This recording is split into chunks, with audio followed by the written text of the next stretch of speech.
이새의 줄기에서 한 싹이 나며 그 뿌리에서 한 가지가 나서 결실할 것이요 그의 위에 여호와의 영 곧 지혜와 총명의 영이요 모략과 재능의 영이요 지식과 여호와를 경외하는 영이 강림하시리니. 아멘.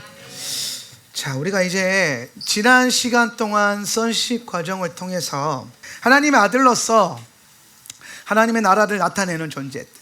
자, 정리를 한번 살짝 할게요. 정리만 할 거예요. 인트로 안 하고. 네.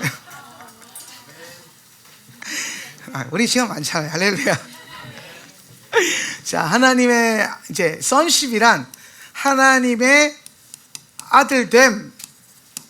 이것은 정체성이죠. 예, 정체성입니다.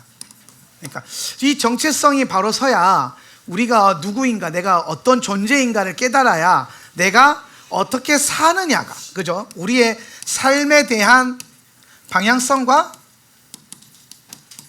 기준이 명확해지겠죠, 그죠? 내가 누구인가에 따라서. 예. 그래서 성경이 우리에게 말하는 바가 뭐냐면 우리는 하나님의 아들이다. 그럼 하나님의 아들은 뭐 하는 존재라고 그랬어요? 하나님의 나라를 임하게 한다. 예, 하나님의 나라를 임하게 한다. 하나님의 나라를 이 땅에 임하게 하는 존재가 하나님의 아들이다. 그럼 하나님의 나라가 뭐라 그랬어요? 예, 하나님의 통치. 하나님의 통치가 임하게 하는 것. 그러니까 우리를 통해서 하나님은 하나님의 통치가 이 땅 가운데 그분의 나라라는 형태로 나타나기를 원하셨다라는 거예요. 그러면 이제 이 하나님 나라를 이 땅에 임하게 하는 존재라서 하나님의 아들들이 하나님 나라를 임하게 하기 위해서 뭘 한다 그랬어요? 그렇죠. 영적 전쟁 한다 그랬죠. 그래서 영적 전쟁이 또 다른 뭐라 그랬어요? 하나님 나라의 표현이다. 그러니까 영적 전쟁과 하나님 나라는 다른 동전의 양면과 같다라는 거예요. 이 말은 즉슨 영적 전쟁 없이는 하나님 나라가 확장된다 안 된다? 안 된다. 그러니까 그러면 하나님 나라는 영적 전쟁은 1차원적으로 어디에서 일어나요? 네, 내 안에 일어난다. 나의 나라고 하는 존재, 내 존재를 둘러싸고 있는 나라고 하는 것은 나를 둘러싸고 있는 네 가지가 있다 그랬죠. 나를 존재하게 하는 네 가지. 뭐라고 했어요? 영, 이제 와, 이거 이제 다 따라오시네요. 와, 대단합니다. 영, 그 다음에 혼, 육, 그렇지, 가계. 예, 영혼, 육, 가계. 예, 이게 나를 형성하는 거라고 그랬어요. 그렇죠? 그런데 이제 영혼, 지금의 나의 영과 혼과 육을 결정하는 데 가장 큰 영향을 준 게 뭐라 그랬어요? 가계. 그래서 가계는 내 나라고 하는 존재의 뭐다? 뿌리다, 근원이다. 예, 근원과 뿌리가 된다라고 했어요. 그러니까 이 뿌리에서부터 병든 것들, 뿌리에서 고장나 있는 것들, 뿌리에서 문제가 있는 것들을 해결을 해야 된다는 거죠. 그죠? 예, 그래서 우리가 이 뿌리, 가계에 흐르는 이 뿌리에 있는 문제들을 우리가 무슨 단어로 표현했어요? 가계에 흐르는 저주라 그랬어요. 그죠? 예, 저주. 좋아요. 너무 좋은데? 갑자기 너무 행복해지고 있어요. 여러분, 이거 지금 메커니즘을 다 이해하고 있다는 게 소름 돋아요. 왜냐하면 이것만 알면 우리는 뭐든지 할 수 있거든요. 우리는 이것만 알아도 내가 어떻게 살아야 되는지가 너무 선명해지고 하나님 아들로서 그냥 되어버리는 거예요. 이 메커니즘이 얼마나 중요하냐면 내가 여기서 좀 못 미친다 하더라도 이게 흔들리지 않으면 계속 내가 해나가면 되거든요. 할렐루야. 올해 여러분이 완성되는 건 아니에요. 우리는 지금까지 완성되어 왔고 또 계속해서 완성되어져 갈 거고, 나라고 하는 존재가 아담으로서 하나님의 나라로서 혹은 에덴을 회복하는 존재로서 계속 우리는 더 나아지고 더 강해지고 더 부요해지고 더 충만해지고 더 영향력이 생길 거고, 오늘 여러분 안에 있는 모든 묶임과 가난과 저주와 속박과 족쇄들은 끊어질 거란 말이에요. 할렐루야. 네. 그러니까 이 원리를 알면은 내가 왜 그렇게 돼야 되는지가 보이거든요. 뿌듯합니다. 그래서 이 가게에 있는 문제를 제거하는 거를, 가게에 흐르는 저주를 끊어내는 거다. 그래서 이 저주를 다루기 위해서 우리는 뭘 배웠냐면은 치유하는 방법과 축사하는 법을 배웠어요. 그죠? 치유와 축사. 예. 그래서 우리가 치유 축사를 하는 과정에서 가장 우리가 많이 중요하게 봤던 게 뭐냐면은 우리 안에 있는 내적 맹세. 그렇죠? 내적 맹세. 내적 맹세. 와. 부정적 기대. 제가 사라 목사랑 이번 집회를 준비하면서 꿈꿨던 게 있어요. 그러니까 바라보았던 거, 비전으로 삼았던 게 뭐냐면 이 개념을 넣어주자. 이 개념이 들어가야 말이 통하거든요. 말이. 그러니까 여러분, 이 개념이 들어가야 내가 왜 이렇게 살고 있지라고 하는 왜라는 말이 안 나와요. 왜냐면 이 개념만 알고 있으면 내가 어디서 문제가 있는지 딱 걸리거든요. 아, 내 안에 지금 내적 맹세가 있구나, 내 안에 부정적인 기대가 있구나, 막 이런 게 보여야 된단 말이에요. 혹은 하나 더 있죠? 내적 맹세, 부정적 기대 하나 더. 거짓 진리. 놀랍도다. 내가 진짜 농담이 아니라 이게 분위기 띄우려고 하는 게 아니라 지금 통닭이 된 것 같아요. 와, 이거를 되는구나 이게. 와, 눈물 날 것 같네. 자, 그래서 요것들을 우리가 제거하고 나면은 내 안에 이제 뭐가 회복되냐면 하나님의 아들로서의 정체성과 영적 기능들이 회복이 된다는 거예요. 영적 기능들이. 그런데 이렇게 살면서도 우리가 가끔 깜빡깜빡 영적인 기준들을 놓치고 영적으로 약간 무너지는 걸 경험하고 혹은 뭐 영적으로 밀려나는 거. 그러니까 여러분, 제가 이번 강의 때는 안 나눴지만 옛날에 제가 그런 얘기했어요. 성도의 삶은 자전거를 타고 올라가는 페달링을 하면 올라가는 것과 똑같다라고 그랬어요. 성도의 삶은 이 산을 자전거로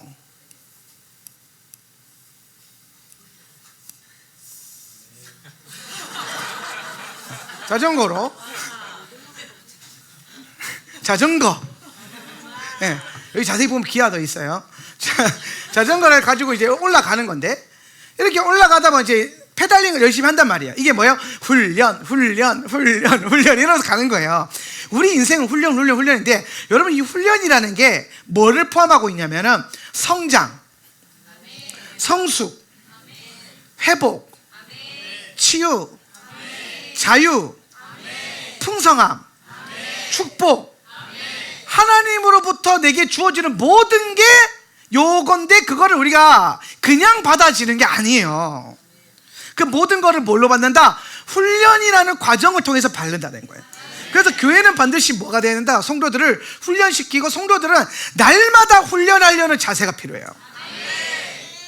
많은 교회들이 이 훈련이라는 개념을 놓치니까 그냥 그리스도인이라고 하는 신분, 아니면은 어떤 종교란에 막 직업란에 직업 체크하듯이 종교란에 기독교 체크만 해놓고 되는 것처럼 이게 목회를 하신단 말이에요. 그러니까 성도들이 헷갈려요. 영적인 삶이 안 나타나요.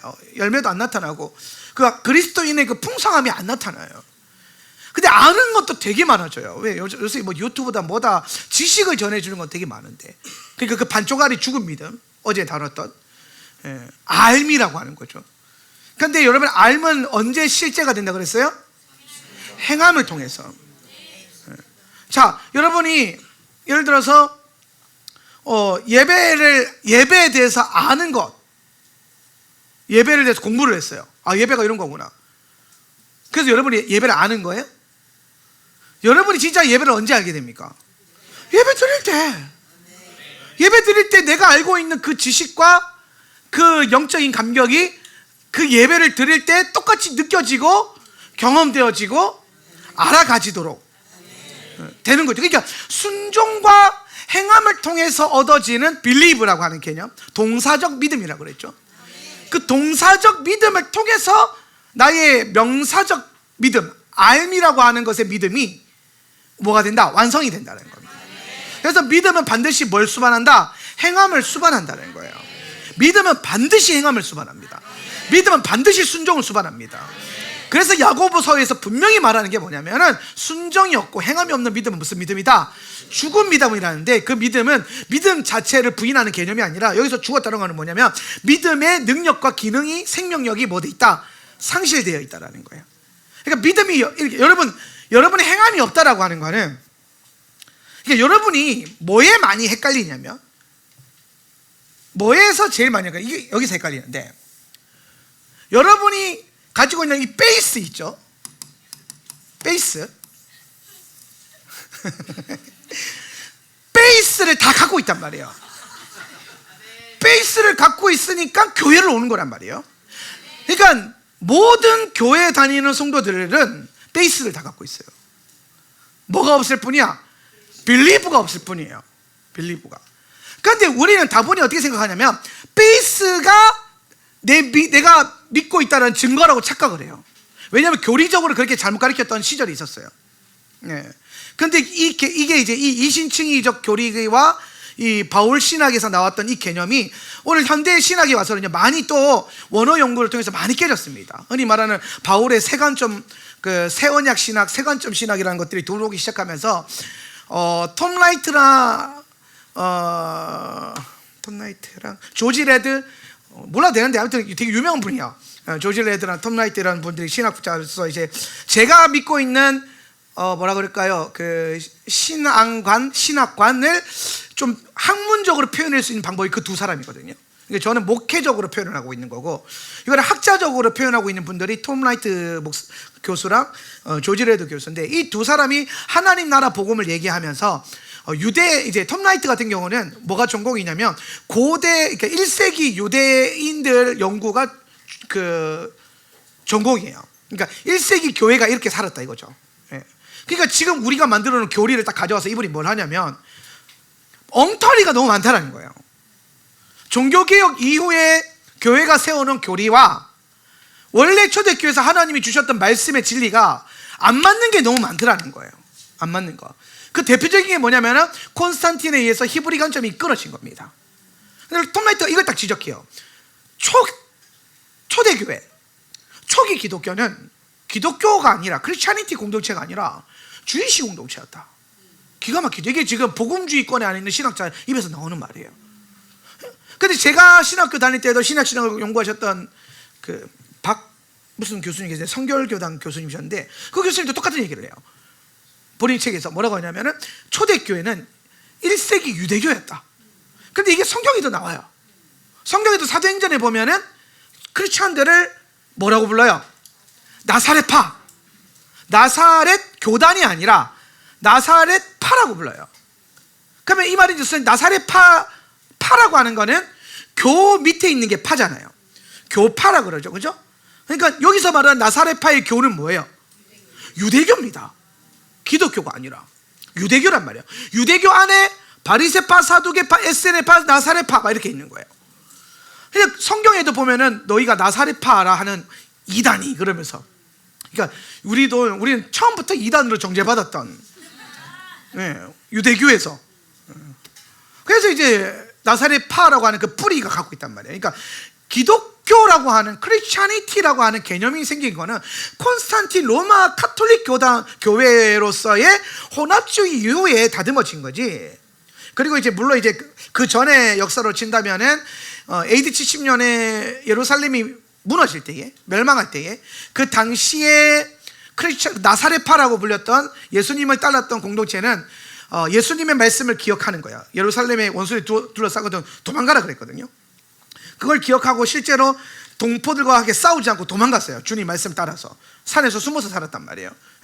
그 과정에서 유대인들 예루살렘을 지키고 있다가 죽었던 그 동포들한테는 크리스찬 공동체가 뭐가 돼버리냐면 배신자들이 되는 거고, 자기를 지키지 않는.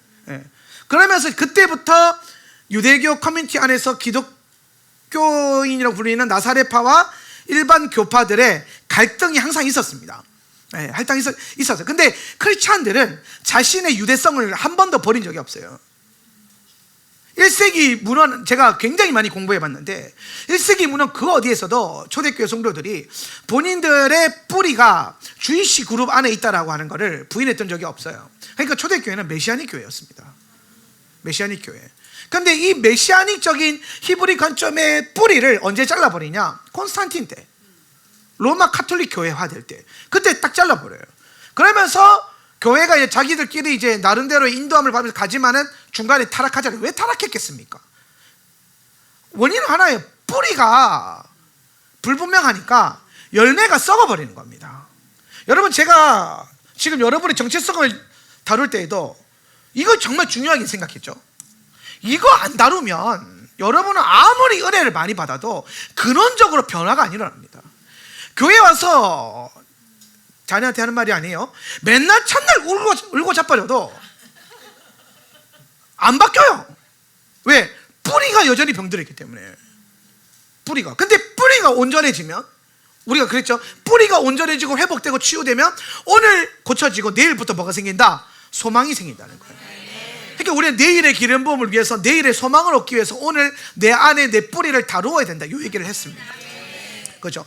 그래서 제가 지금 이 얘기. 그러니까 지금 큰일 났다. 이게 정리만 할게요. 여기서 이 명사적 믿음을 갖고 있기 때문에 우리는 다분히 뭐라고 생각하냐면 이런 거예요. 명사적 믿음을 내 안에 다 있어. 그러니까 예수를 다 알아. 우리는 또 제자 훈련을 그렇게 받았잖아요. 예수는 누구인가? 구원이란 무엇인가? 교회란 무엇인가? 예배는 어떻게 드려야 하는가? 그런 강의 안으로 제자 훈련을 받았고, 그 분명히 교리고, 그거는 제자가 아니라 교회에 대한 지식을, 교회 다니는 어떤 룰을 설명해 주는 거잖아요. 여러분, 지금 이렇게 표현해서 죄송한데, 지금 한국 교회 가고 있는 제자 훈련은요, 게임으로 치면은 게임의 룰을 설명해 주는 거예요. 게임의 룰을 설명해 주고 있다고요. 이런 거예요. 저건 저런 거예요. 이래서 이렇게 하는 거예요. 룰을 설명해 줬어요. 그러면은 여러분, 게임의 마스터는 언제 됩니까? 그 게임을 그 룰에 따라서 계속 해야 되거든요. 순종해야 돼요. 뭔가 배워야, 해봐야 합니다. 해보고 거기서 배워지고 자기만의 어떤 능력도 생기고 요령이 생기고 하면서 게임의 대가가 되고 마스터가 되는 거거든요. 그런데 룰을 알고 있기 때문에 나는 이 게임 다 할 줄 알아, 이렇게 착각한다는 거예요.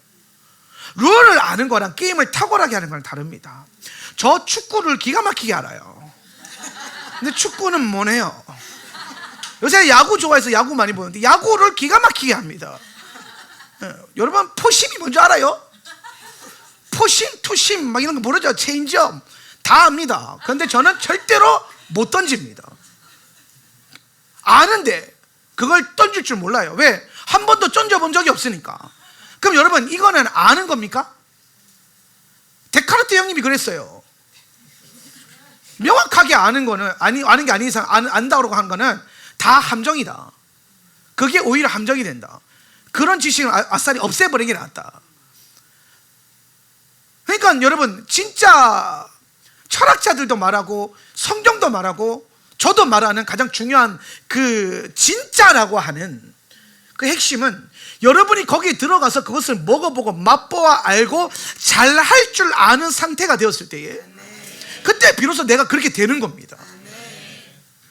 믿음이란 내가 교회를 알고 예수를 안다고 해서 생기는 게 아니에요. 그 아는 그거를 살아가고 단순히 해보는 것도 아니에요. 해서 뭐가 되는 거? 그 분야에, 그것에 대해서 명확한 전문성이 생기는 겁니다. 명확하게 전문성이 생기는 거죠.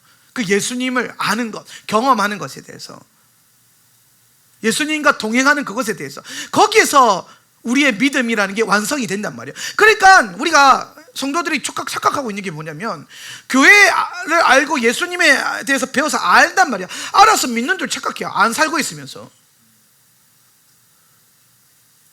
안 살고 있는데, 그렇게 행동 안 하고 있는데, 크리스천처럼 행동 안 하고 있는데 자기는 크리스천이라 그래요. 제가 그 뿌리를 흔들고 싶은 거예요. 왜? 그건 허상이니까. 근데 여러분, 그게 아주 허상은 아니에요. 왜 아주 허상이 아니냐면, 그게 있기 때문에 뭐에 대한 기대가 생기냐면, 빌리브 될 수 있는 기대감이 있어요. 그게 없으면 여기 있을 이유도 없고 저를 만날 이유도 없죠. 베이스조차도 없으면. 근데 그 베이스가 있기 때문에 저는 여러분에게 계속 그 도전을 주는 거예요. 그 명사적 믿음을 동사적 믿음으로 가져가서 너의 믿음을 완성해라. 완성되지 않은 믿음이다. 지금은 진짜 믿음은 삶 속에서 그것을 살아낼 때다. 행할 때다. 그 능력을 나타낼 때다. 그래서 그거를 내가 능력을 나타내고 하는 그 과정을 통해서, 또 그 순종을 통해서 경험되어지는 예수 그리스도가 있어요. 순종과 행함을 통해서 얻어지는 믿음이 있다는 거죠. 그게 believe. 거기까지 가야 하나님이, 믿음을 통해서 하나님이 기뻐하신다고 그랬잖아요. 거기까지 가야 하나님이 기뻐하시는 믿음이 되는 거예요. 베이스로는 여전히 그 믿음의 한 줄에 걸쳐 있는 겁니다. 사실 여러분의 베이스는 이제 시작점인 거죠. 이제 그거를 이제 뭐 해야 되냐? 삶 속에서 순종과 행함으로 살아낼 때 오늘 우리의 믿음은 비로소 완성이 된다는 거예요. 아주 중요한 거예요. 자, 그래서 우리가 우리 안에 있는 이 살아냄, 결국에는 이것들을 제거해야 되는 이유가 뭐냐면 살아내려고 하는데 내 영적인 기능 가운데 문제가 생겼더라는 거예요. 문제가 있어서 이게 안 되더라. 그래서 찾아보니까 이게 문제더라. 그래서 이걸 해결하니까 정체성이 살아나고 기능이 살아나죠. 그죠? 그래서 삶 속에 뭐가 나타나요? 하나님 나라가 나타나잖아요. 근데 그럼에도 불구하고 한 가지 개념이 더 들어갔어요. 그럼에도 불구하고 이게 이제 경험됐어요. 여기까지. 이거구나. 예수 믿는다는 게 이런 거구나. 기도와 예배로 살아간다는 게 이런 거구나. 이렇게 행복하고 좋은 거구나. 그러면서 살아가는데도 어느 순간 내 삶 가운데 어떤 문제들과 이벤트들이 일어날 수 있어요. 뭐 예를 들어서 건강한 양육을 받지 못하다든지, 성도들 안에 사랑의 관계를 제대로 맺지 못해서 온전한 사랑의 고백과 터치를 받지 못한다든지, 아니면 미디어를 너무 많이 빠져 있다든지, 아니면 여러 가지 뭐 상처와 아픔과 어떤 상실을 경험한다든지, 아니면 질병에 걸린다든지, 이런 내 삶의 어떤 데미지와 상처를 받게 되면은 내 영이 순간적으로 잘 가다가도 뭐 하게 된다? 잠든다. 그래서 이걸 뭐라고 했어요? 잠든 영이라고 했어요. 잠든 영. 그래서 우리는 모든 걸 회복했지만 늘 깨어 있기 위해서 뭐 해야 된다? 애써야 된다는 거예요. 늘 깨어 있기 위해서. 그래서 깨어 있을 수 있는 가장 좋은 방법이 뭐냐? 여러 가지 방법들이 있어요. 아까도 제가 말했지만은 지금 하울람 센터 처치가 하고 있는 교회 예배 전부터 끝까지 하고 있는 이 모든 요소 있죠. 이게 다 영을 깨우는 요소로 채워져 있습니다. 우리는 예배를 시작하기 전에 성도들과 함께 성부와 성자와 성령의 이름으로 사랑을 고백해 주죠. 그리고 사랑의 터치로 안아주죠. 이 과정에서 깨어남이 있을 수 있어요. 그리고 우리는 예배할 때 잠잠히 예배하지 않고 우리의 몸을 참여시키는 예배를 하죠. 여러분은 몸을 예배로 참여시키고 있습니다. 우리는 영을 참여시킬 수 있고 혼을 참여시킬 수 있는데, 어떤 교회들은, 어떤 교단에서는 몸을 참여하는 것을 절제시키는 예배를 드리기도 해요. 몸을 참여시키는 걸 절제시키는 걸 통해서 얻는 유익함이 있기 때문이에요. 그래서 그 교회들은, 그 교단의 교회들은 몸을 참여시키지 않는 것을 훈련합니다. 그런데 반대로 오순절 교단은 몸을 참여함으로써 얻게 되는 유익을 발견하는 겁니다. 오순절 교단 안에서는. 그래서 저희 교회는 몸을 참여하는 예배를 적극 권장하고 계속해서 그거에 대한 요청을 드리는 거예요. 그래서 우리는 일어나서 예배하고, 박수치면서 예배하고, 손을 들고 춤을 추고 기뻐 춤추고 뛰며 성경에 나오는 그 모든 것들을, 몸의 표현들을 우리가 예배 안에 동의하면서 들어가면서 몸을, 나의 육체를 주님의 거룩한 예배에 참여시키는 거죠. 그걸 통해서 우리는 또 뭘 이룰 수 있냐면 내 안에 잠든 영이 깨어나게 하는 역할을 이루게 됩니다. 우리 안에 어떤 영적인 눌림이나 상처가 오면 영이 잠들게 되는데, 일순간적으로 그때 영이 잠들었을 때 예배 가운데 크게 기도하고 몇 번 춤추다 보면요 금방 깨어나요. 제가 오늘 제 사랑하는 동역자 목사님 한 분이 있는데, 그분이 SNS에 되게 재밌는 글을 올렸더라고요. 뭐라고 올렸냐면은 이분도 어떤 되게 유명한 신학교 학장님한테 배운 거래요. 그게 뭐냐면은, 힘들면 차라리 춤을 춰라, 아프면 차라리 춤을 춰라, 걱정 근심 올라오면 차라리 춤을 춰라, 그리고 그냥 춤을 춰라, 예배 안에서. 그래서 그 학장님은요 뭐라고 이분이 하나님으로부터 계시를 받냐면, 지성소의 예배는 춤추는 거다. 지성소의 예배는. 그러면서 제가, 물론 이제 제가 생각하는 지성소 예배는 엎드리는 거예요. 경배죠. 그런데 다른 한 차원으로 그분이 그렇게 말하는 이유를 제가 깨달았어요. 왜냐하면 춤을 춘다는 건, 물론 이제 우리가 서로를 이렇게 협력해서 춤을 출 수도 있겠죠. 그런데 사실 우리가 성령 춤이라든지 예언적인 춤이라든지 예배 안에서 풀어지는 춤들은 주변에 상관하지 않거든요. 사실 이거를 끊어야, 여기에 대한 감각을 끊어내야 이게 되거든요. 저 사람이 나를 어떻게 보지 신경 쓰고 있으면 엇박잖아요. 그러니까 제가 그 개념을 이해하니까, 그럴 수 있겠다. 어떤 면에서 지성소는 주님이 나와 함께 셸리 댄스를 요청하는, 기쁨으로 데려가는 장소일 수도 있겠다. 제사장적 예배 안에서는 누릴 수 없는, 그렇잖아요. 우리가 그 어떤 교회도 제사장적으로 순서적으로, 자, 이 시간에는 다 같이 일어나셔서 춤추며 예배하겠습니다, 이러진 않거든요. 그러니까 춤이라고 하는 건 제사장적 시스템에서 사실 맞지 않아요. 레위인들이나 제사장들이 성전에서 하나님 섬길 때에 춤을 췄을까요? 안 췄을 거예요. 그런데 다윗의 장막에서는 춤이 있었을까요? 그렇죠. 왜냐하면 다윗이 춤추면서 법궤를 갖고 오죠. 다윗이 맨 앞에서 춤을 춰요. 법궤가 나아가는데 제사장들과 레위인들이 제사를 지내면서 어깨에 메고 법궤를, 하나님의 영광을 운반하고 있을 때 그분의 영광이 예루살렘으로 들어오는 것, 자기의 인생으로 들어오는 게 너무 행복해서 다윗은 너무 행복해서 그 앞에서 맨 앞에 쳐서 모든 백성들이 보는 앞에서 춤을 췄어요. 옷이 다 벗겨졌어요. 겉옷이 벗겨졌어요. 이게 홀라당 벗어진 거죠. 발가벗은 왕자님처럼, 임금님, 발가벗은 임금님처럼. 발가벗은 임금님 원조가 다윗이네요. 아무튼 근데 여러분 생각해 보세요. 다윗은 역대 가장 최강의 그레이트 오브 더 킹이에요. 가장 위대한 왕이거든요. 근데 그런 다윗, 엄청난 용사인 다윗이 춤을 추면 하는데 옷이 벗겨졌어요. 백성들이 다 줄 서가지고 보고 있단 말이야. 막 성경을 들고. 근데 왕이 막 춤을 추는데 그것도 막 근데 갑자기 옷이 벗겨졌어요. 막 백성들이 순간 웅성웅성했겠죠. 그런데 다윗이 그 춤을 멈췄습니까? 왜 안 멈췄을까요? 다윗이 지금 양쪽 길에 도열되어 있는 백성들을 보지 않는 거예요. 다윗은 지금 법궤 앞에서 뭐만 바라보고 있는 거예요?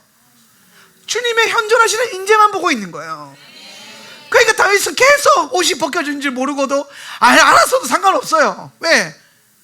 예수님만 보이니까. 그래서 그가 춤을 추기 시작합니다. 근데 여러분 기억하십시오. 많은 저는 이제 상상이 돼요. 다윗이 그렇게 춤을 췄을 때에 백성들이 어떻게 했을까요? 처음에는 그랬겠죠. 왕이 채신머리 없이 춤춰. 그런데 다윗이 춤을 출수록 주님의 임재가 더 무거워져요. 백성들이 막 느끼기 시작하겠죠. 왕이 옷이 벗겨졌어요. 어머, 저런데 옷을 왜 안 입어? 왜 옷을 안 갖다 줘? 근데 계속 춤을 춰요. 근데 발가벗은 임금님이 춤을 추는데 그분의 영광이 더 강하게 내려와요. 그 순간 백성들은 선택을 했을 겁니다. 같이 춤추자. 그래서 다윗 뒤에 따라가면서 백성들이 한두 명씩 춤을 추기 시작했을 거예요. 법궤가 가는데 앞에 다윗이 있고요. 혼자 춤추던 다윗 주변으로 춤추는 군대가 정렬이 되는 겁니다. 어디를 향해? 예루살렘을 향해서 춤추는 군대가. 그리고 그들이 춤추기 시작할 때에 나라가, 땅들이 진동하는 거예요.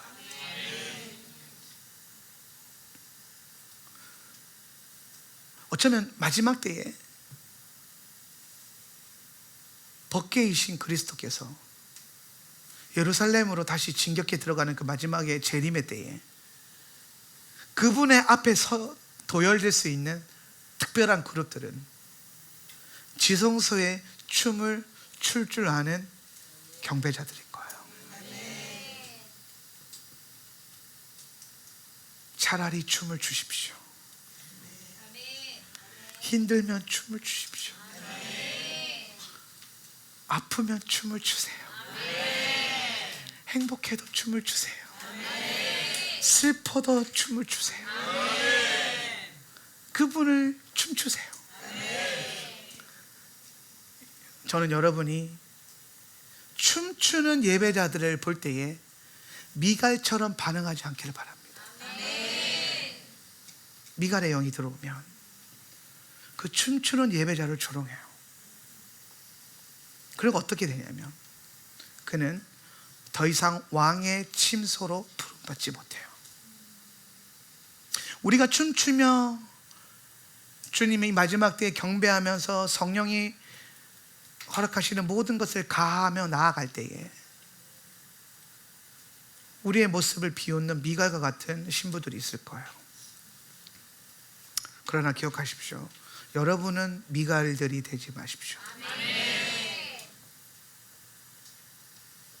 차라리 춤을 추십시오. 조금씩이라도 해보세요.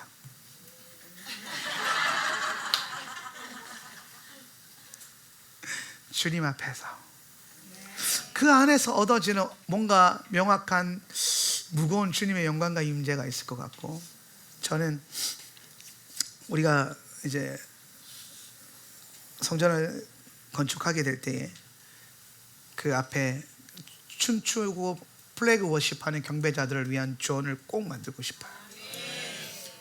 약간 그런 걸 꿈꿔요. 전국의 플래그 워시퍼와 성령 춤추는 워시퍼들의 성지 같은 교회가 되고 싶어요. 그래서 진짜 춤추는 예배자들이 보호자의 복궤 앞에서 다윗을 중심으로 정렬되듯이 그렇게 정렬되고, 아마 백성들이 다 춤추지는 않았을 거예요. 그래도 함께 기뻐했을 겁니다. 나는 경상도의 영이 강해서 이 정도가 충만해요. 괜찮아요. 네, 각자 분량대로 박수치며 춤추며 높은 소리와 낮은 소리와 높은 소리 나는 재금과 낮은 소리 나는 소금으로 주님을 찬양할지어다. 모든 영역에 주님을 찬양하는 경배의 영역이 일어날 것을 축복합니다. 오늘 하울람 안에 그런 시즌이 오고 있고, 우리 안에 그런 영적인 묶임들이 끊어지면서 자유함이 풀어지고 있어요.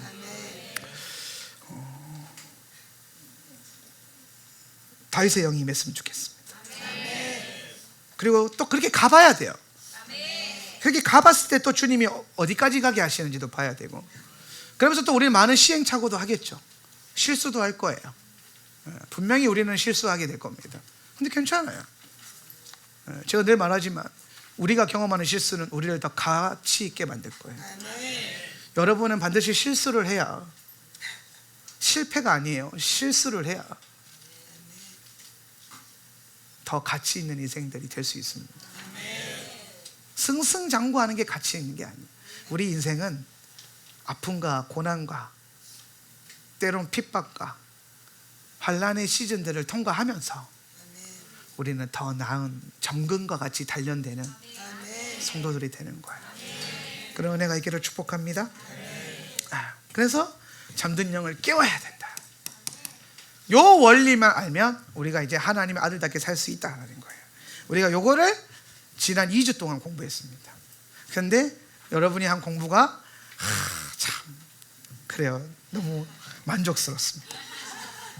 이거를 이렇게 따라온다는 게 쉽지 않아요. 예.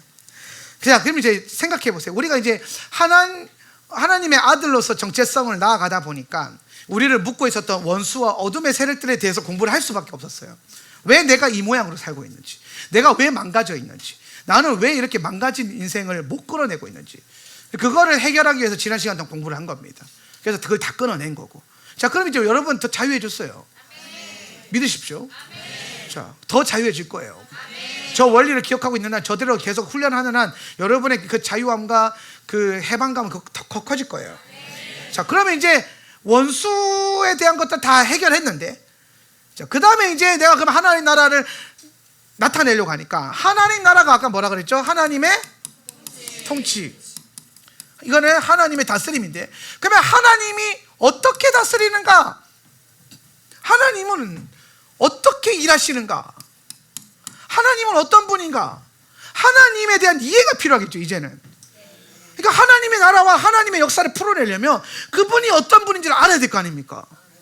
네. 그래서 그것에 대한 시작으로 어제 우리가 믿음에 대해서 조금 다뤘고, 여러분에게 숙제를 내드렸어요. 여러분 스스로를 향해서 예언하고 축복해 보라 그랬죠. 하셨습니까?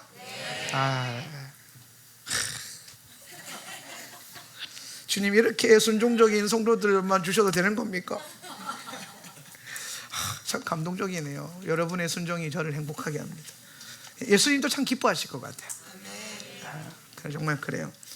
이 시대에 정말 불순종의 영이 강한 시대인데 그렇거든요. 교회들마다 목회자들 만나보면 불순종의 영의 대세다 하고 할 정도로 성도들이 참 불순종을 많이 하는 시대를 살고 있는데 우리가 여러분의 마음의 중심이 너무 거룩해 주셔서 감사합니다. 그래서 우리가 이제 그걸 하면서 우리는 뭘 경험해야 되냐면은 내가 하나님에 대한 오해가 너무 많구나. 나를 향한 하나님의 계획과 하나님의 뜻이 생각보다 너무 좋더라는 거예요. 너무 행복한 거죠.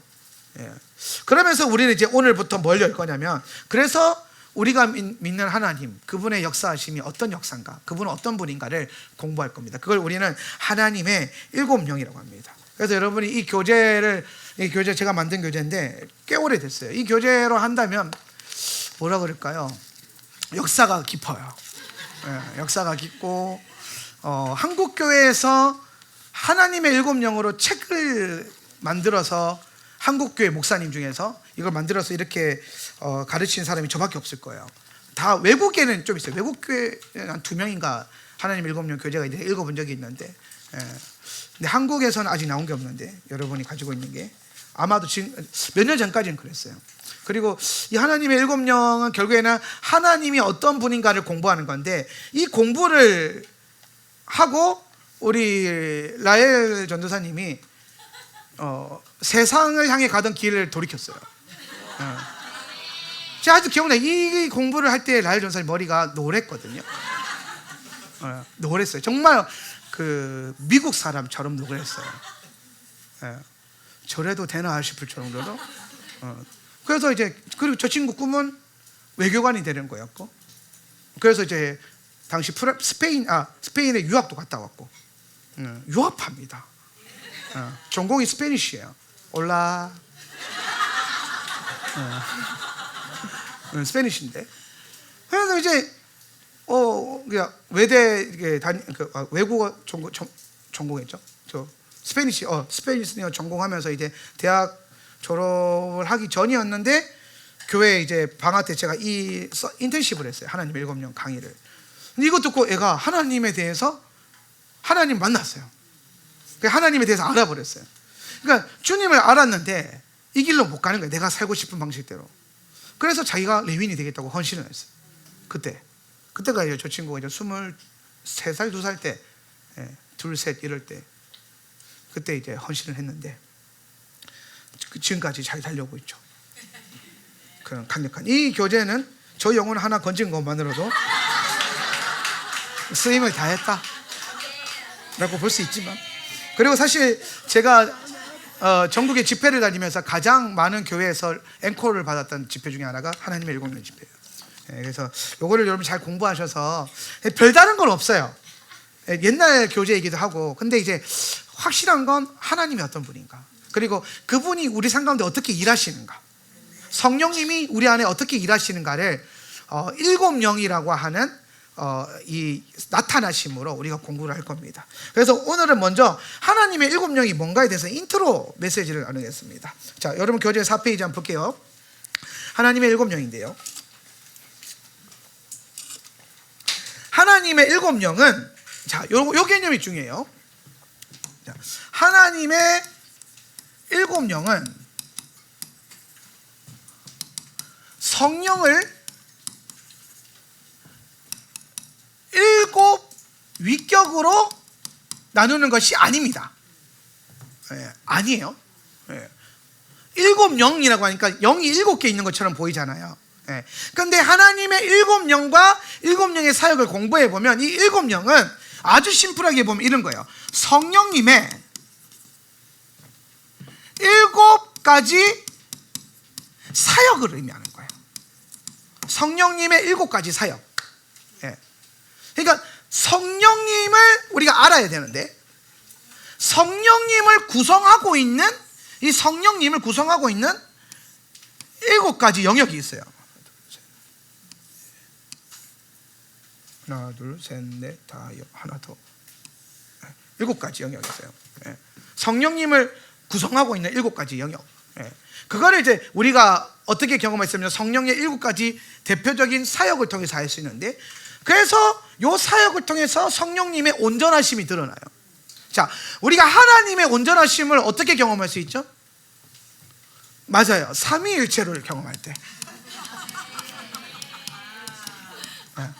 여러분, 삼위일체라고 하는 이 삼위일체 하나님을 경험하는 게 하나님의 온전함을 경험하는 게 아주 중요해요. 네. 자, 우리는 sonship을 통해서 아버지 하나님에 대한 걸 경험해요. 그죠?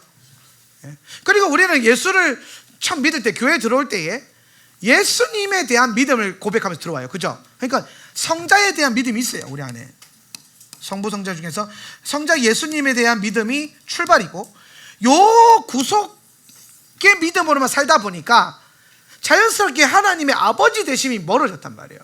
그래서 sonship을 통해서 하나님의 아버지 되심을 회복시켜 주는 겁니다.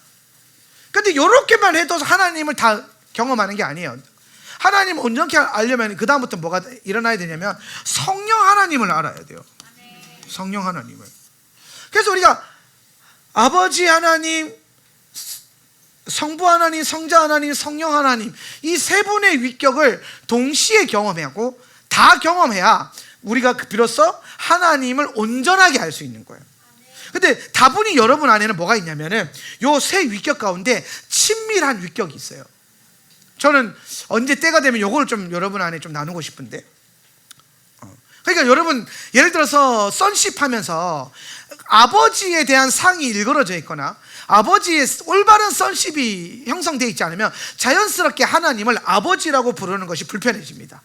그러니까 성부 하나님과의 관계가 멀어져요. 신앙생활 하면서 예수님의 종이 되고 예수님의 제자가 되고 이런 것에 대해서는 올라오는데, 내가 그분의 아들이야, 친밀함 이런 걸 좀 못 누려요. 반대로 어떤 분들은 요걸 잘 모르게 성령 하나님과의 이 만남과 이 친밀함이 강한 분들이 있어요. 특히나 오순절 계통, 오순절 설교가들은 예수님 아버지 거의 안 오죠. 오직 성령께서 Come Holy Spirit, Holy Spirit come, Fire 이것만 한단 말이에요. 그 오순절 교단 성도들은 다분히 성령님과의 특별한 친밀함이 있고 나머지 하나님에 대한 경험이 별로 없어요. 그래서 온전한 하나님을 경험 못해요. 그래서 여러분은 반드시 성부, 성자, 성령 하나님의 온전함을 경험해야 되고, 성부, 성자, 성령 하나님과 온전하게 관계가 돼야 됩니다. 하나님을 아버지라 부르는 것과 하나님을 나의 마스터, 주인으로 부르는, 예수님으로 부르는, 주인으로 부르는 것과 성령님을 나의 친밀한 그 상담자, 조언자, 나의 어떤 그 인도자로 여겨지는 게 하나도 거슬릴 게 없어야 돼요. 그런데 우리 안에 그런 걸림이 있다. 그걸 빨리 회복시켜야 돼요. 나는 아버지 하나님도 알겠고 예수님도 알겠어. 그런데 그 성령님이 나를 인도하신다는 게 좀 불편해. 이러면 안 돼요. 나는 뭐 여러 가지 다른 성령 하나님을 다 알겠는데 아버지 하나님에 대한 이해는 잘 모르겠어. 이래서도 안 된다는 거예요. 아시겠죠? 온전성. 그럼 마찬가지로 자, 우리는 이제 성령님의 사역을 제대로 아는 게 되게 중요해요. 이제 우리는 지금 이 강의를 통해서 성령 하나님에 대해서 알려고 합니다. 그래서 이 성령님을 또 제대로 알려면 성령님의 7가지 사역, 7영을 알 때, 경험할 때에 아, 성령님이 이런 분이구나, 이걸 알게 돼요. 왜 우리가 다른 공부를 안 하냐면은 이거는 기본이 잘 돼 있어요. 개혁주의니까 우리는 다. 그죠? 예수님에 대해서 알아요. 그리고 지난 시간 동안 sonship 했잖아요. 이거 다 회복이 됐어요. 그러니까 이제 이거 하는 게 딱 맞아요. 지금 시스템적으로 이거 하면 이제 그냥 다 경험하는 겁니다. 이제 막 와, 하나님 이런 거구나, 하나님 이런 분이구나. 근데 그 성령님을 이해할 때 있어서 성령님의 그 7중 성령이라고 하는데, 주님의 7가지 사역을 아는 것이 성령님을 제대로 알 수 있는 가장 중요한 방법이다. 자, 그러면서 7영에 대해서 성경이 뭐라고 말하고 있냐면, 가장 먼저 7영을 얘기하고 있는 게 이사야 말씀 11장 1절 2절인데요. 한번 읽어보겠습니다. 이새의 줄기에서, 시작. 이새의 줄기에서 한 싹이 나며 그 뿌리에서 한 가지가 나서 결실할 것이요 그의 위에 여호와의 영 곧 지혜와 총명의 영이요 모략과 재능의 영이요 지식과 여호와를 경외하는 영이 강림하시리니. 아멘. 자, 여기에 보면은 중요한 표현이 있어요. 그 밑에 이새의 줄기를 보면요, 이사야 11장 1절에 나오는 이새의 줄기는 다윗 이전의 족보를 의미하는 겁니다. 다윗 이전의 족보를 의미하는 거고요. 위에 9절에서 싹이 나죠. 한 싹이 나며, 그래서 이 싹은 다윗 왕을 얘기하는 거예요. 다윗 왕을. 여러분, 성경에서 다윗 왕의 위치가 굉장히 중요합니다. 다윗의 보좌, 다윗의 통치. 다윗은 사실 예수 그리스도의 어떤 역할을 하냐면은 그리스도의 역할을 하는 게 다윗이에요. 그러니까 예수님의 그리스도적인 모습을 누가 보여주냐면 다윗이 보여줍니다. 다윗. 그래서 다윗의 후손 예수여, 이 표현이 있죠. 사실 그 자체가 이미 뭘 얘기하고 있냐면 그리스도 예수를 얘기하고 있는 거예요. 그리스도 예수. 예.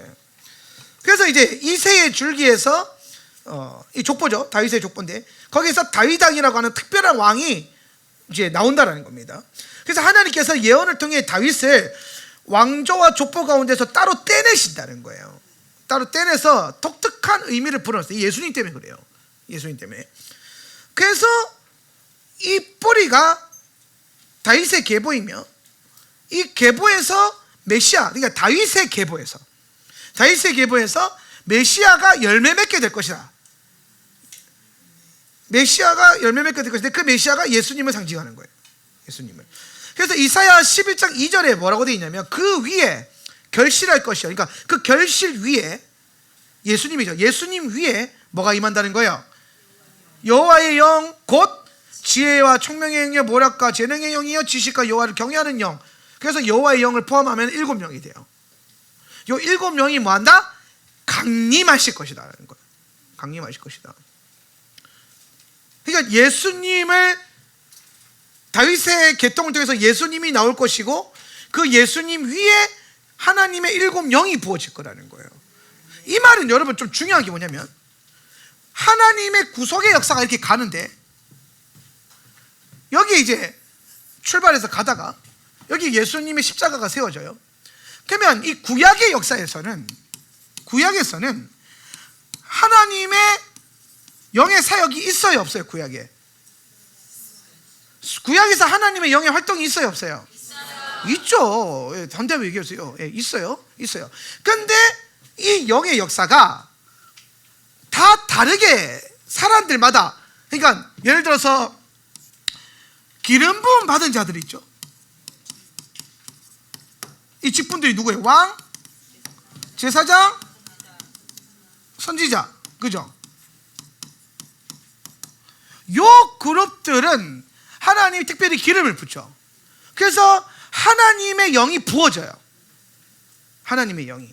근데 예수님 이전까지는 이 하나님의 영이 한 영씩 이렇게 부어진다는 겁니다. 이해가 되세요? 그러니까 한 사람에게 충만한 성령의 역사가 일어나거나 하나님의 영의 역사가 일어나는 게 아니라 특별한 디바인한 부르심을 줘요. 여러분, 삼손도 기름 부음 받거든요. 삼손도 하나님의 영의 활동을 경험합니다. 삼손에게 임했던 영이 뭐냐면 능력의 영이에요. 그런데 그에게는 뭐가 없어요? 지혜의 영이 없어요. 지식의 영이 없어요. 그래서 패망하게 되거든요. 말로가 안 좋아요. 그런데 하나님의 영의 활동이 있죠. 무슨 능력의 영이라고 하는. 그러니까 여러분 생각해보세요. 삼손이 하나님을 경외하고 지식의 영만 갖고 있었어도 삼손의 인생은 완전히 바뀌었을 거라는 거예요. 그런데 구약의 이 시간표 안에서는, 구약에서는 그런 완전성이 일어날 수가 없어요. 왜? 하나님이 그렇게 허락을 하신 적이 없어요. 다만 하나님이 이 하나님의 온전한 영의 사역을 언제 풀어놓기로 결정하셨냐면은 그리스도 위에 임하게 하셨어요. 이 7명이 그리스도에게, 그리스도 위에. 그러니까 이 역사는 그리스도를 향해서 가요. 그리고 그리스도를 향해서 갈 때 하나님의 영의 활동들이 있는데 이 활동들이 조금씩은 다 온전하지는 않아요. 왜? 온전한 것이 여기 올 거기 때문에. 그래서 여기에 있는 모든 활동은 이 온전한 것들을 증거하기 위한 활동들이에요. 온전한 것들. 여러분, 우리 안에 성도의 삶을 한번 생각해 봅시다. 교회의 성도들의 삶의 목적은 그리스도의 재림에 있어요. 그러니까 우리는 완벽하게 이 땅에서 살 수가 없어요. 그러면 좋겠는데 완전하게 못 살아요. 우리 그 완전을 향해 나아가지만, 그리스도인의 완전이라고 하는 것에 나아가지만 우리는 반드시 실수할 겁니다. 실수와 실패를 완전한 것에 대한 흠을 만드는 개념이라면 우리는 결국 죽을 때까지 무흠하게 못 살아요. 그래서 우리 안수일사님한테 무흠이 5년을 요구한 게 좀 미안해지네. 우리는 무흠이 못 살아요. 우리는 결국에는 지금 좀 괜찮아 할지라도 내일 흠이 생길 수 있고요, 모레 흠이 생길 수 있고, 올해 괜찮아도 내년에 흠이 생길 수 있어요. 우리는 왜? 근데 하나님은 우리 삶 가운데 흠이 있고 문제가 있는데 그 흠과 문제가 있다고 해서 하나님이 우리를 인정해 주지 않는 게 아니에요. 안 받아주시는 게 아니에요. 우리를 내가 가지고 있는 흠 때문에 나를 틀렸다라고 얘기하지 않아요. 그분은 오히려 그것을 있다 할지라도 우리 안에 뭐가 있기 때문에, 그리스도의 형상을 닮아가는 그 영역이 있기 때문에 하나님의 성품과 함께 가는 영역이 있어요. 그러니까 우리는 둘 다 있어요. 하나님스러운 것도 있고 지긋지긋한 자아도 있어요. 없앤다고 하지만 작년에 갔던 자아가 죽지도 않고 또 왔네. 그래서 여전히 우리는 뒤집어지고 드러나요. 근데 또 여전히 우리는 그리스도를 사랑하고자 하는, 주님을 알고자 하는 갈망이 또 여전히 있어요. 그 과정 안에서도. 심지어 우리는 죄를 짓고 난 다음에도 이 지은 죄 때문에 예수님으로부터 버림받을까 봐 두려워요. 왜? 예수님이 좋거든요.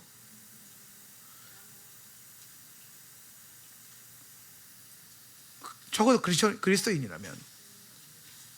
근데 본인이 죄를 지었는데도 아무런 감동이 없고 무감각하다면 그거는 이미 구원받은 성도가 아닙니다. 사실은 내가 구원받은 성도가 아니라 거기서 알 수 있는 거예요. 죄가 아무런 기능을 못할 때, 양심이 아무런 기능을 못할 때, 말씀을 들었는데도 아무런 기능이, 내 안에 어떠한 문제가 분명히 있는데도 불구하고 그게 전혀 두렵지 않거나 그게 전혀 예수님과 상관없이 그냥 있다면 그거는 뭐 구원 못 받은 거죠. 그 자체가.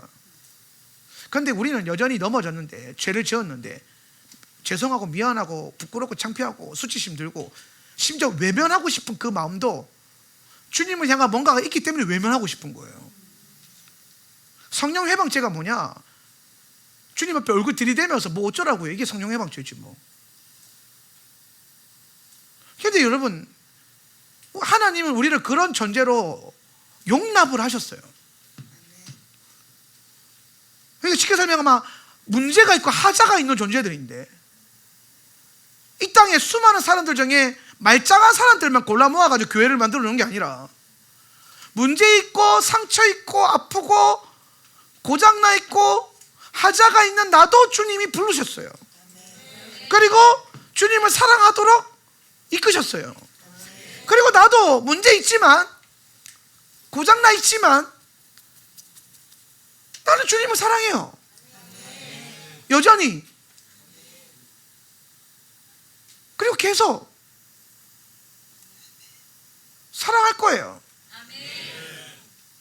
난 여전히 주님을 사랑하고 있어요. 심지어 내가 교회를 나가지 않고 예배를 드리지 않고 기도도 말씀도 보지 않고 그런 상황도 있다 할지라도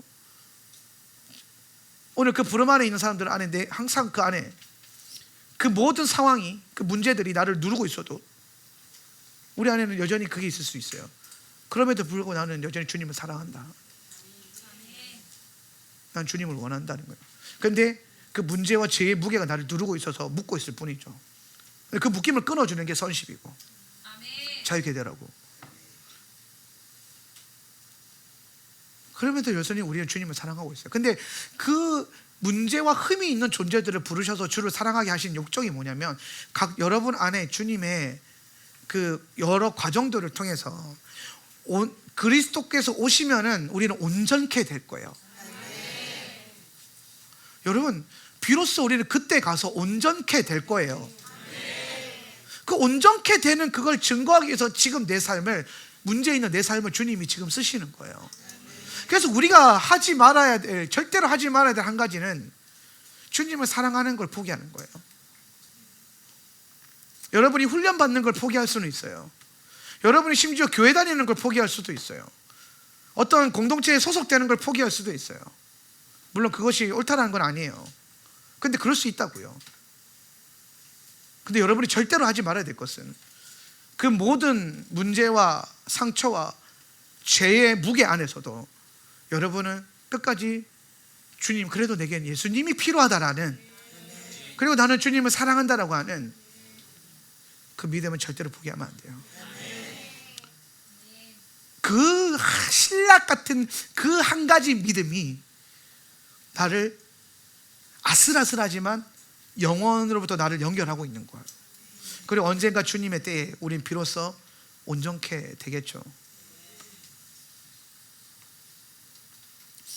그러한 상황을 연출하고 있는 게 구약이에요. 그러니까 여러분, 구약의 인물들 보세요. 아까 우리 다윗의 영이 임했으면 좋겠다 했지만, 다윗은 사실 흠도 있죠. 다윗이 완벽한 인간이 아니에요. 여러분, 다윗을 하나님 뭐라고 하셨습니까? 하나님 마음에 합한 자다. 근데 다윗은 죄인입니다. 간음죄를 졌고요, 충성스러운 부하를 죽였어요. 살인죄를 졌어요. 그리고 하나님을 모독하는 죄도 졌습니다. 그럼에도 불구하고 하나님은 다윗의 인생을 쓰십니다. 뭘 하기 위해서?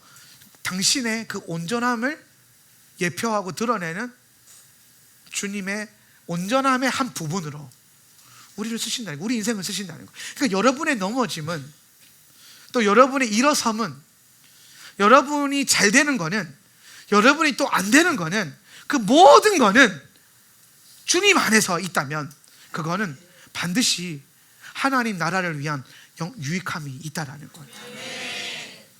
물론 저는 그 상황 가운데 있는 여러분을 향해서 정신 차리십시오, 힘을 내십시오, 똑바로 걸으십시오, 죄를 이기십시오, 예배 똑바로 나오십시오, 교회 똑바로 다니십시오라고 저는 그렇게 훈련을 시킬 거지만, 그건 제가 목사이기 때문이에요. 저는 하나님이 아니니까요.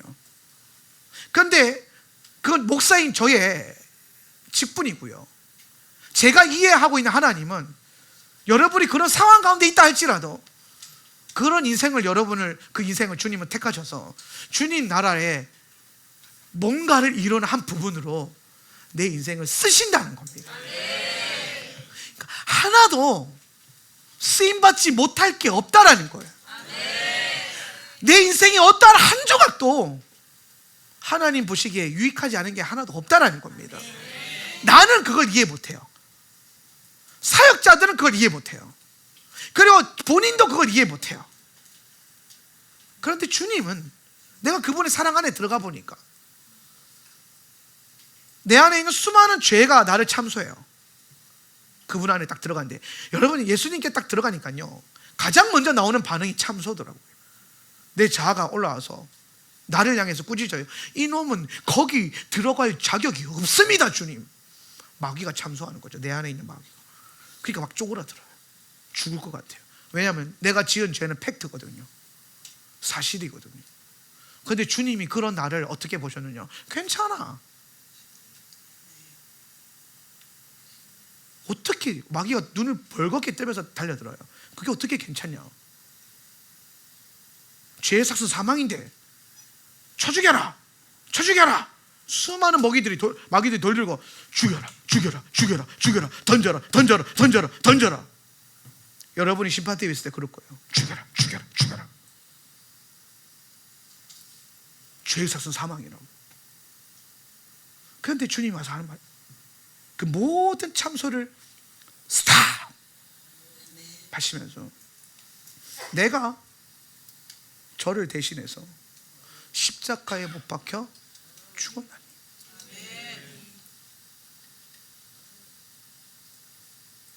그러면 이제 너희 중에 죄 없는 자는 돌로 치라고 했는데 마귀들이 돌을 놓고 떠나기 시작하면, 주님의 십자가만 세워지면 여러분 안에 여러분을 참수하고 있었던 마귀들은 돌 던질 권한을 내려놓고 도망갈 수밖에 없어요. 그래서 제가 여러분에게 날마다 십자가를 보라 그러는 거고, 십자가에 함께 못 박혀 죽으라는 거예요. 그게 그 길만이 원수의, 여러분 안에 있는 그 수많은 죄의 참수에서 여러분이 살아남을 수 있는 유일한 방법이에요. 예수 십자가. 무덤을 지나 승리하신 그 십자가의 능력. 그게 오늘 여러분을 살게 하는 거예요. 그 십자가의 능력을 날마다 입는 거예요. 그래서 그 십자가를 통과해서 예수님의 사랑 안에 들어가 보니까 지나갔던 나의 심지어 죄와 문제와 실수와 실패 그 모든 것들조차도 십자가를 영광스럽게 하는 도구가 되더라는 거예요. 괜찮아요. 그래서 여러분이 지금 십자가 앞에 서 있다면 주님은 딱 한마디 하실 거예요. 왔니? 괜찮아. 와라. 괜찮아. 그게 복음이에요. 그 앞에서 우리는 반드시 많은 회개와 주님을 향한 애통하는 마음을 표현하겠죠. 그래서 우리의 예배는 어쩌면 눈물 골짜기를 지날 수밖에 없고 내가 흘린 눈물이 은혜의 샘이 될 수밖에 없는 것 같아요.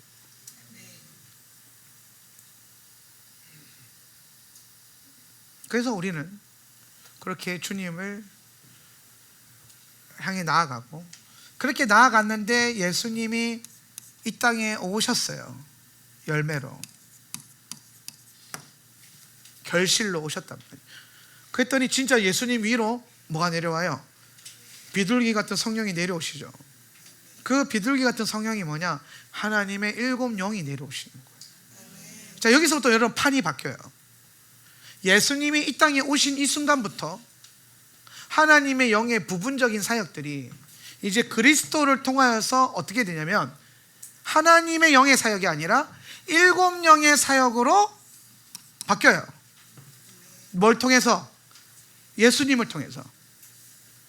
그래서 오늘 요 일곱 영이 내려오는 요 사건, 이 땅에 내려오는 사건, 요게 오순절이에요. 오순절. 그래서 이 오순절에 성령을 받은 자들은 이때부터 어떤 하나님의 영과 걷기 시작하냐면 그냥 하나님의 영이 아니에요. 우리가 이걸 모르니까 그냥 하나님의 영, 성령님 이러는데 이거 알고 나면 이제 여러분이 이 칠중 성령의 모든 영역을 여러분이 다 풀어놓을 수 있게 되는 거예요. 구약의 그 어떤 선지자들도 못 누렸던 특권입니다. 여러분 성경에 보면 구약에 보면 엄청난 인물이죠. 다니엘, 이사야, 에스겔 뭐 수많은 사람들이 있어요. 대단한 뭐 엘리야, 엘리사, 다윗 뭐 이런 뭐 아브라함 또 누가 좋아요? 요셉 이런 분들 대단한 분들이죠. 근데 그분들이 누리지 못했던 걸 지금 여러분이 누리고 있는 거예요. 성령이 우리 안에서 일곱 영으로 역사하시는 거죠. 그분의 완전함을 우리는 경험할 수 있어요. 근데 오늘날 한국교회 안에 이 하나님의 일곱 영에 대한 지혜와 지식이 없기 때문에 여러분 성경의 일곱 영에 대한 기록이요 여러 군데 나와요. 특히 요한계시록이 많이 나오는데요.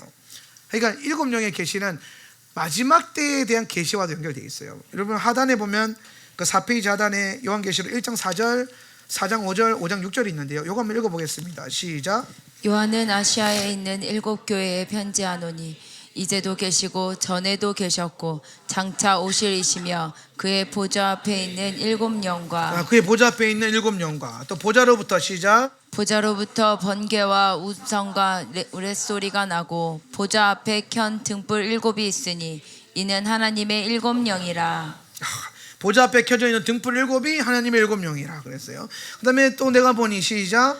내가 또 보니 보좌와 네 생물과 장로들 사이에 한 어린 양이 서 있는데 일찍이 죽임을 당한 것 같더라. 그에게 일곱 뿔과 일곱 눈이 있으니 이 눈들은 온 땅에 보내심을 받은 하나님의 일곱 영이더라. 아멘. 그러니까 성경은 이처럼 하나님의 일곱 영에 대한 기록을 갖고 있는데 여러분 한번 잘 생각해 보세요. 여러분 지난 신앙생활 하면서 여러분이 설교 시간이나 성경 공부 시간에 일곱 영에 대해서 배운 적이 있나요? 특별히 레디컬한 오순절 블레싱이 있었던 교회가 아니고서야 하나님의 일곱 영이 뭔지 가르쳤던 목사님 아마 거의 없을 거예요. 그러니까 지금 우리는 생각보다 굉장히 많은 영역에서 성령님에 대한 지식과 성령님에 대한 이해를 차단받고 있어요. 지식조차도 온전히 못 갖고 있어요. 학자들이 설명하는 성령님은 과관이에요.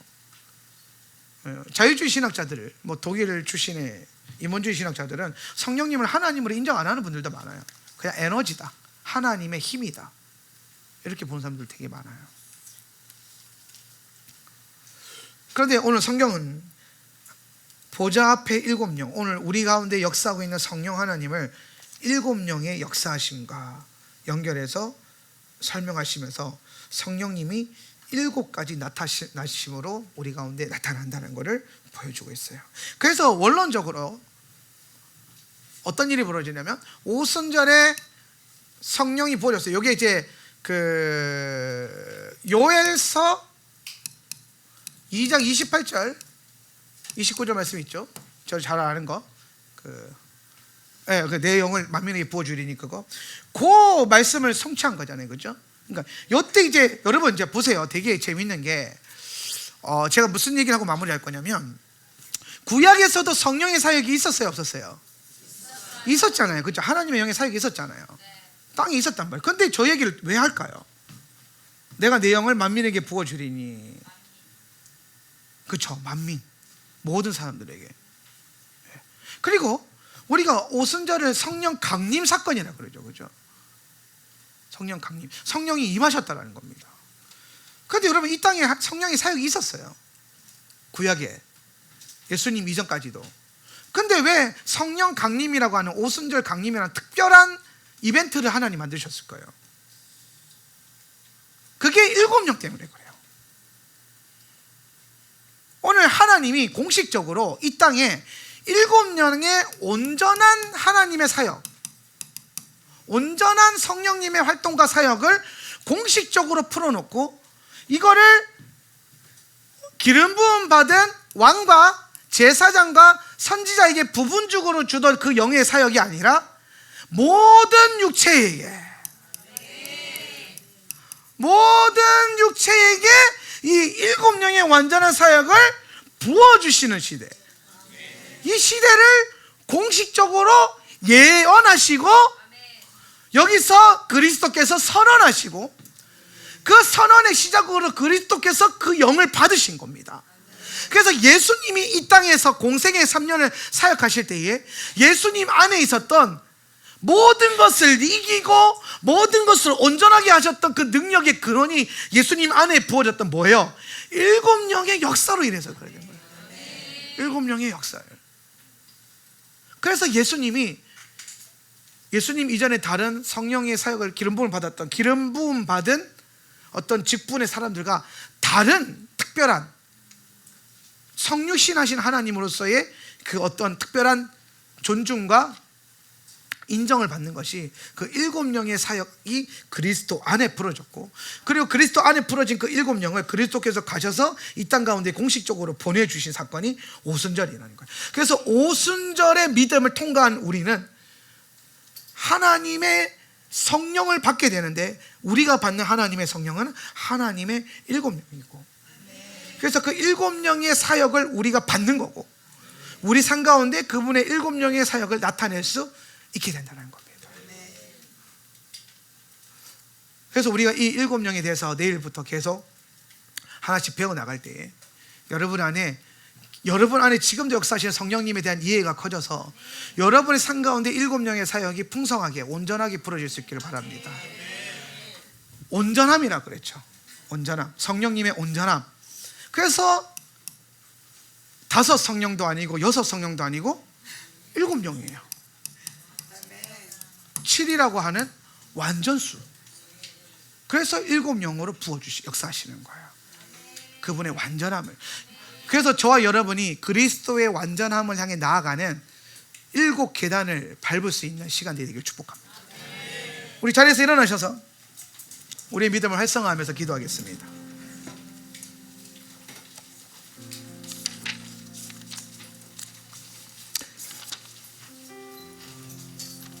나머지 뒤에 부분을 꼭 읽어보세요. 이거 내일 하진 않을 거고요. 우리는 오늘 우리가 어떤 존재인지, 그리고 우리 안에 계신 성령님에 대한 그 계시적 믿음에 대한 그 알을 기대하게 하는 주님을 경험합니다. 그리고 더 나아가서 그분의 사랑이, 그분의 은혜가 우리 안에 있는 그 모든 죄와 수치와 거절감과 문제와 아픔을 당신의 사랑으로 덮는다는 거죠. 우리는 그 사랑이 필요해요. 여러분, 우리는 이제는 앞으로 주어져 있는 테슈바 기간에는 하나님을 더 많이 경험하셔야 돼요. 여러분은 주님을 더 경험하셔야 돼요. 주님을 더 알게 되기를 축복합니다. 그래서 우리가 이 시간에 한번 기도할 때에 오늘 여러분 안에 주님을 초청하십시오. 성령님, 오늘 우리 삶 가운데 내 안에 하나님의 일곱 영의 그 온전하신 사역으로 내게 역사해 주십시오. 그리고 우리의 오늘부터 앞으로의 시간 가운데 주님을 날마다 더 알 수 있는 그 복된 은혜가 우리 안에 풀어지게 해주십시오. 주님 더 알기를 원합니다. 주님을 더 경험하기를 원합니다. 오늘 내 안에 주님이 모셔드릴 장소가 더 커지기를 원합니다. 오늘 우리 안에 주님이 담겨질 그 방이 더 커지기를 원합니다. 우리 시간 자유의 영안에서 잠시 기도하겠습니다.